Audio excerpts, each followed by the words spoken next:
पिछले वीडियो में हम लोग characteristics of particles of matter के बारे में हम लोग पढ़े थे, जिसमें मैंने दो प्रॉपर्टी डिस्कस किया था कि मैटर का जो पार्टिकल होता है वो बहुत छोटा और नेग्लिजिबल होता है।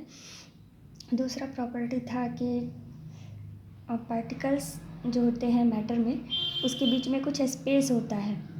ठीक है, तो ये सब आप लोगों को बताया भी जा चुका है। डिफ्यूज़न भी बताया जा चुका है कि मतलब दो मैटर के पार्टिकल्स का जो इंटरमिक्सिंग होता है उसको हम लोग डिफ्यूज़न बोलते हैं।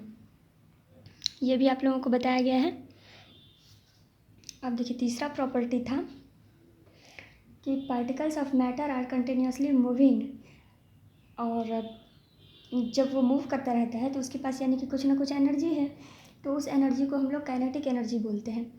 नोट दे करके यहाँ मैंने लिखाया भी है कि kinetic energy is due to all kinds of motion. किसी भी तरह का मोशन या वाइब्रेशन है किसी चीज़ में तो यानी कि उसके पास काइनेटिक एनर्जी है। ठीक है, अब देखिए, जब टेम्परेचर बढ़ाते हैं हम, जब टेम्परेचर बढ़ता है या घटता है तो उसका जो मतलब इम्पैक्ट है वो काइनेटिक एनर्जी और पार्टिकल्स के मूवमेंट पर पड़ता है। ठीक है, तो यहाँ मैंने लिखा भी है कि kinetic energy is directly proportional to temperature, यानी कि टेम्परेचर बढ़ेगा तो काइनेटिक एनर्जी बढ़ेगा और टेम्परेचर घटेगा तो काइनेटिक एनर्जी भी घटेगा।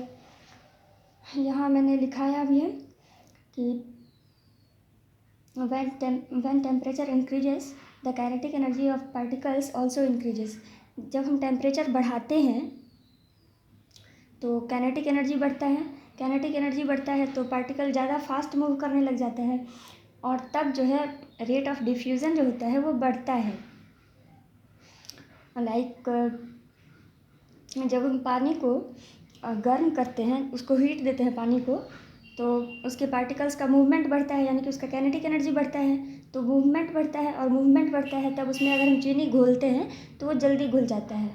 तो यही बात है ये, जब टेम्परेचर डिक्रीज़ करता है तो काइनेटिक एनर्जी घटता है और काइनेटिक एनर्जी घटता है तो पार्टिकल्स का जो मूवमेंट होता है वो स्लो हो जाता है, और इसीलिए ठंडे पानी में या टेम्परेचर घटाने पर डिफ्यूज़न स्लो होता है।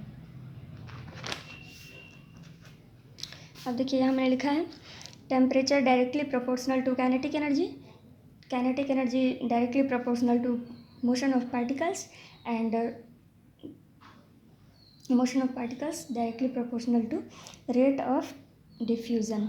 जब टेम्परेचर बढ़ेगा तो काइनेटिक एनर्जी बढ़ेगा, काइनेटिक एनर्जी बढ़ेगा तो मोशन बढ़ेगा पार्टिकल्स का, और मोशन बढ़ेगा तो रेट ऑफ डिफ्यूज़न जो है वो बढ़ेगा, और घटेगा तो सारा क्वांटिटी ऐसे ही घटेगा। तो ये तीसरा प्रॉपर्टी था। अब है चौथा प्रॉपर्टी कि मैटर के जो पार्टिकल्स होते हैं तो वो एक दूसरे को अट्रैक्ट करते रहते हैं। तो मैटर के जो पार्टिकल्स होते हैं उसमें अट्रैक्शन फोर्स लगता है, तो उस फोर्स ऑफ अट्रैक्शन को हम बोलते हैं कोहेजन फोर्स। ठीक है, यहाँ सब कुछ लिखा हुआ है, आप लोग पढ़ेंगे तो समझ में आ जाएगा सब कुछ।